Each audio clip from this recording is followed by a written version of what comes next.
अस्सलाम वालेकुम। हमारे जैसे जो लोग होते हैं ना, जिनके पास इंफॉर्मेशन होती है किसी एक जाविये से या दो जावियों से, वो बड़े परेशान हो जाते हैं। एक बात उसकी वजह ये होती है, या उसकी मेन वजह ये होती है कि वो मैदान में नहीं होते, और उनकी नेक ख्वाहिशात उन लोगों के साथ होती हैं जो अच्छा अमल करने के दाई होते हैं, मैदान में होते हैं। जैसे कि मियाँ मोहम्मद नवाज शरीफ के बारे में मेरी बहुत सारी शिकायत हैं, और मेरे पास कुछ ऐसी मालूमात हैं कि उनका भाई इस तरीके से उनके बारे में अमल करता है, सोच रखता है, और उनकी बेटी कितनी खिदमत गुजार है, उसको कितना सेक्रीफाइस करना पड़ा अपने वालिद के लिए, उनको एक बहरान से निकालने के लिए उन्होंने कितनी फ़ाइट की। और साथ में वो ये भी देख रही थी कि जो चाचू हैं वो क्या कर रहे हैं, लेकिन उनके वालिद जो हैं मियाँ मोहम्मद नवाज शरीफ, वो वक्त के साथ साथ बताते रहते हैं कि ऐसे नहीं, ऐसे नहीं, ऐसे। तो चलते रहो, और चलने में ही जो है ना वो बेहतरी है, और वक्त जो है ना वो जो है मरहम भी होता है। पाकिस्तान के अंदर ना एक बहुत थ्रॉटल किस्म का जो है ना आप कह लें अटैक है, और उस अटैक को जो है ना हमारे जैसे लोग जो होते हैं ना, हमारे से मुराद ये है वो लोग जिनके अंदर मैं बैठता हूँ, और मैं आपको यानी कि आजकल आपको पता है कि महफिलें ग्रुप्स में लग रही होती हैं। एक कनाडा में बैठा हुआ है, कोई दुबई में बैठा हुआ है, कोई सऊदी अरबिया में बैठा हुआ है, कोई कहीं और कोई कहीं, और पाकिस्तान में बैठे हुए हैं मुख्तलिफ जगहों पे लोग, और पूरी दुनिया में। लेकिन वो इंटेलेक्चुअल्स होते हैं, हमारे जैसे उस महफिल के अंदर बैठे हुए बात सुन रहे होते हैं, अपना गाना भी गा लेते हैं कि चलो ठीक है व्लॉग में बात कर ली। इतना थ्रॉटल अटैक है जिससे निकलना जो है इतना आसान नहीं है।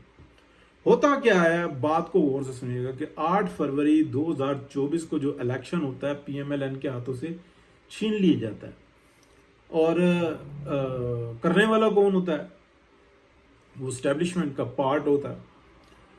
करने वाला कौन होता है? वो माफिया होता है जो इस वक्त में पाकिस्तान के अंदर पूरे जोरों शोरों के साथ है। करने वाला कौन होता है? वो एक ऐसी साइंस होती है, एक ऐसी खलाई मखलूक होती है जिसने जजेस के और ताकतवरों के एक एक घर के अंदर अपनी जगह पैदा की हुई है, और वहां पर से वो ऑपरेट कर रहे होते हैं। और ऐसा क्यों हो रहा होता है कि पाकिस्तान इतना खास है? तो पूरी दुनिया के अंदर अगर आप देखें तो एक वाहिद पाकिस्तान एक ऐसा मुल्क है कि एक जंग जब छिड़ेगी, एक ऐसी जंग जो छिड़ेगी मिडिल ईस्ट के अंदर, तो पूरी दुनिया जानती है कि अगर रेजिस्टेंस आएगी ना, तो सबसे ताकतवर रेजिस्टेंस जो है ना वो पाकिस्तान से आएगी। इसलिए कि वो जब ऐलान होगा ना उस जंग का, या उसकी इब्तिदा होगी, जिसको मुतअद्दिद लेक्चर्स में डॉक्टर इसरार अहमद ने कहा कि पूरी दुनिया की जो हुकूमतें हैं ना वो रेजा रेजा हो जाएंगी, ऑर्डर टूट जाएगा। लेकिन पाकिस्तान के अंदर फिर लेकिन एक हकीकत भी होगी, क्योंकि उस वक्त में तो अवाम फैसला कर लेगी ना कि ये राइट वे है, तुम किधर खड़े हो हुकूमतों को, और जो उसके मुखालिफ या खामोशी या चालबाजी नजर आएगा वो फारिग हो जाएगा। तो वो जो ताकत है ना, उसको मद्देनजर रखते हुए जो शैतानी ताकतें हैं, जो इबलीसी ताकतें हैं, वो पाकिस्तान के अंदर जो ताकतवर लोग हैं ना, एक एक घर उनके एक एक सब्जेक्ट के ऊपर जो है ना काम करती हैं। उनको पता है कि सारी दुनिया में से हमने सबको काबू कर लिया है, लेकिन ये जो 2-3 जो कंट्रीज है ना, उनके अंदर कुछ लोग, और बिलखुसूस जो 90% से ज्यादा सिर्फ पाकिस्तान के अंदर फोकस है। तो इसलिए आपको एक एक छोटी छोटी नुक्ते के ऊपर ना ऐसा नजर आएगा, यार ये क्या हो रहा है इस शख्स को, ये अचानक से क्या हो गया, ये कहां से ब्लैकमेल हुआ है, इसको कितनी बड़ी ऑफर हुई है कि इसने इज्जत ही लुटा के रख दी। तो अब आप देखें, हमारे जैसा बंदा कहता है उछल के आओ सामने, बताओ, बात को खोल दो, मियां मोहम्मद नवाज शरीफ साहब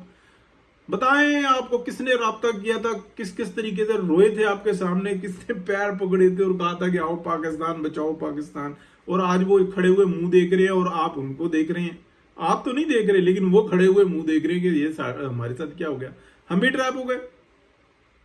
बात को आपने समझना। लेकिन بہت پریشانی نظر آتی ہے کہ ایک پاکستان کے اندر ایک یعنی کہ اچانک سے آج سے 2 مہینے پہلے یا 1.5 مہینہ پہلے یعنی کہ ایک جو دھرنا لے کے جو نا اسلام آباد میں آتے ہیں اور ساتھ ہی جو نا وہاں سے فیصلہ ہو جاتا ہے کہ اب اس نیٹ ورک پہ چھری چلانی ہے، اس کو قابو کرنا ہے۔ حالانکہ وہ کون تھے؟ وہ پیرالل ساتھ میں چلنے والے لوگ تھے، لیکن اس کے سربراہ کو پکڑا، ڈفرینشیٹ کیا اور شروع ہوا کام۔ لیکن وہ ساتھ ساتھ ہیں لوگ، ایسا نہیں ہے کہ کیونکہ جو مالی مفادات ہیں نا وہاں پہ یہ تقریباً ایک نظر آتے ہیں، لیکن مالی مفادات کس لیے ہیں اور وفاداریاں کس سے ہیں وہاں پہ ڈفرینس نظر آتا ہے۔ تو پھر جب مالی مفاد ایک ہوں تو ایک جو کمینہ آدمی ہوتا ہے نا وہ بہت ننگا ہو کے سامنے آتا ہے، یہ بات ذہن میں رکھیں۔ اور جو ہوتا ہے نا میں یوں اچھا کر لیں گے ہو جائے گا، اگر ایسا نہ ہوا، وہ نہیں کہ اس کے اندر ایمان کی کوئی رتی ہوتی ہے، وہ ایسی بات کر رہا ہوتا ہے، لیکن لڑائی تو لڑائی ہوتی ہے۔ تو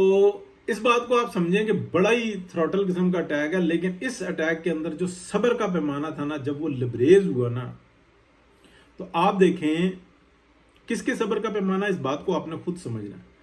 کہ پھر جو انہوں نے باتیں نکلنا شروع ہوئیں کہ کے پی کے اندر سے 20-22 نشستیں تو پی ایم ایل این کی صاف کر کے پی ٹی آئی کو دے دیں۔ کس نیٹ ورک نے دی؟ یہ صرف کے پی کی بات آ رہی ہے، سندھ سے بھی سیٹیں گئیں کچھ برائے نام، اور بلوچستان سے بھی گئیں برائے نام، لیکن مین جو نا جو واٹ لگی پورا لاہور اور یہ سارا جو نا وہ حساب کتاب لگا کہ پی ایم ایل این کی ایسی تیسی پھیر کے رکھ دی۔ یعنی کہ جو آپ دیکھ لیں کہ سیکنڈ آپ 10، 11 اور 12 فروری کے میرے ولاگز دیکھ لیں، میں کہہ رہا تھا کہ یار یہ کیا خبر آئی ہے، یہ کیا سامنے آ رہا ہے کہ 70 سے 80 سیٹیں پی ایم ایل این کی چوری کر دیں، ٹھیک ہے، اور اس کے بعد تقریباً 10 سے 12 سیٹیں جو ہاری ہوئی تھیں وہ جتا کے اور پی ایم ایل این کو کانا کر دیا، اور شہباز شریف صاحب کو کہا جی آپ وزیر اعظم، اب آپ جو نا غلامی کے اوپر بس تعریفیں کرتے رہیں گے۔ یہ سب سامنے نظر آیا، لیکن یہ جو اتنی بڑی جو وکٹری تھی وہ کہاں گئی؟ وہ کہاں گئی؟ ٹھیک ہے نا، اس کے اندر آزاد بھی ہیں جو کہ طے شدہ تھا کہ اگر یہ جیت جاتے ہیں تو یہ پی ایم ایل این کے ساتھ مل جائیں گے، ان میں وہ بھی لوگ ہیں، ایک ایک سیٹ کے اوپر ورک ہوا۔ اب باتیں کھلنا شروع ہوئی، لیکن میاں محمد نواز شریف کی اسٹریٹجی دیکھیں اور پی ایم ایل این کی اسٹریٹجی دیکھیں، اور مور دین 90% لوگوں کی اسٹریٹجی دیکھیں، رانا صاحب کو دیکھ لیں، باقی خواجہ سعد رفیق کو دیکھ لیں، سب انہوں نے کہا ہاں ہار گئے ہیں، بس بہت مبارک ہو دوسرے کو، اب بس بس بس ہو گئی ہو گئی ہو گئی، ٹھیک ہے۔ خرم دستگیر کو دیکھیں، یار کو تصور کر سکتا ہے گجرانوالہ کی سیٹ، انہوں نے کہا ہاں ہاں بس بس بس اتنے دیکھو ہمیں ووٹ دی ہیں، کتنی عزت ملی ہے۔ نہیں جانتے ہیں یہ لوگ، اب سمجھ میں آیا کہ ان کو پتا تھا جو مرضی ہم شور ڈال لیں، ہم شور ڈالیں گے، ہمیں اور جو ننگا ہو کے یہ دکھائیں گے، یہ سسٹم جو نا کلیپس کر جائے گا، یہ جوڈیشل سسٹم بالکل کلیپس کر جائے گا، گر جائے گا، اس لیے کہ یہ جس جگہ پہ پھنسے ہوئے ہیں نا، یہ پیر کے نخونوں سے سر کے بالوں تک پھنسے ہوئے ہیں۔ لیکن پولیٹیشنز وہ ہیں جنہوں نے اس ملک کو بنایا اور اس ملک کو بچایا ہے، یہ ان کی تاریخ ہے،